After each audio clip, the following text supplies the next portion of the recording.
Nunca fez tanto sentido a palavra de Eclesiastes capítulo 3, versículo 1 para mim. Para tudo há uma ocasião certa, há um momento certo para cada propósito debaixo do céu. Para tudo na vida tem um sentido, para tudo na vida tem um propósito, para tudo que acontece tem uma razão. E para mim isso é tão importante porque tudo que acontece na nossa vida, ela não acontece de maneira aleatória, ela não acontece por acaso. Nós temos um Deus que está pensando todas as coisas e está agindo soberanamente sobre as nossas vidas. Por isso, a minha pergunta não é por que todo esse sofrimento? A minha pergunta é para que todo esse sofrimento? Por isso, a pergunta que nós devemos fazer, sabendo que Deus, Ele é dono de todas as coisas, Ele é Senhor sobre as nossas vidas, é qual é o lugar do sofrimento nas nossas vidas.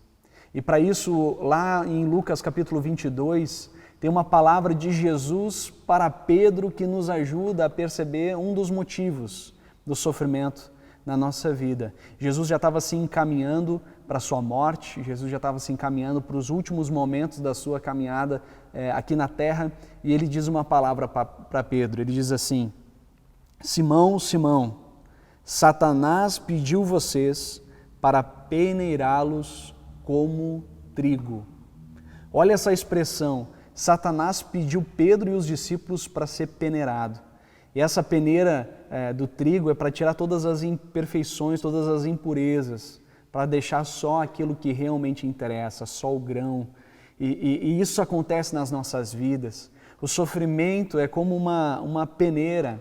O sofrimento ele serve como uma forma de nos purificarmos. A palavra lá em 1 Pedro, por isso que Pedro mesmo ensina sobre isso, ele diz, olha, nós somos refinados como que pelo fogo, para que a gente seja precioso, pedra preciosa ao Senhor. E assim acontece com Pedro. Pedro, ele é peneirado, Pedro, ele é testado, Pedro, ele é, de alguma forma, frustrado pelas suas próprias ações, pela sua própria maneira de reagir e agir. Pedro foi quebrado em torno do seu orgulho. Ele achava que ia morrer com Jesus, mas Pedro o nega. Por isso, Pedro, diante dessa frustração, a Bíblia diz que ele chora amargamente por ter negado Jesus. Ele reage com frustração, ele reage com medo, com pavor. E na verdade, gente, nós passamos exatamente por isso. Nós nos frustramos o tempo todo, nós somos limitados e por isso a gente precisa entender esse processo de Deus, de peneirar a nossa vida. E por isso Jesus ele disse uma coisa ainda a respeito de Pedro nesse sentido de peneirá-lo.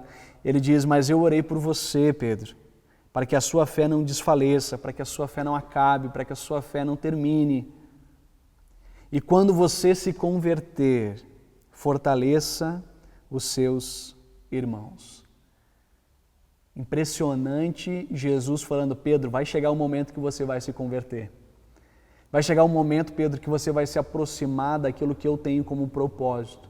Por isso, conversão não é simplesmente uma paz que nós sentimos no coração pela salvação que Jesus nos dá. Conversão tem a ver com mudança de sentido de vida. Nós não mais vivemos para nós mesmos, mas nós vivemos para aquele que nos criou, para aquele que se entregou por nós e nos amou de tal modo de entregar o próprio Filho para nos salvar. E é por isso que nessa forma de Deus agir na vida de Pedro e na nossa vida, ele retoma ao ressuscitar. Pedro, na sua frustração, ele volta a fazer o que sempre fez, ele volta a pescar. Pedro, ele faz o que ele estava pronto para fazer, volta à sua profissão. E aí Jesus olha para Pedro, Jesus já ressurreto, fala com Pedro e diz assim, Pedro, Simão, ele usa essa palavra de novo, Simão, filho de João, você me ama? E Pedro diz, sim, Senhor, tu sabes que eu te amo. E aí Jesus restaura o propósito de Pedro, então cuide das minhas ovelhas. O que Jesus está dizendo para ele, Pedro, eu quero mais do que simplesmente tu ser um destaque. Pedro, eu quero mais do que tu seja simplesmente um líder, eu quero que você cuide de pessoas.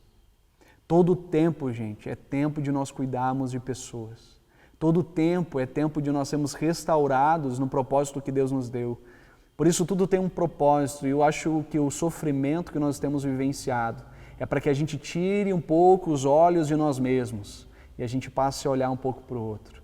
Sendo generoso, sendo altruísta, de alguma forma cuidando das pessoas que estão à nossa volta. Por isso eu quero te motivar e encorajar a viver servindo e amando pessoas, sendo convertido como Pedro. Se necessário sofrimento, então eis-me aqui, porque eu quero aprender com Deus a viver o seu reino na terra. Que Deus nos ajude.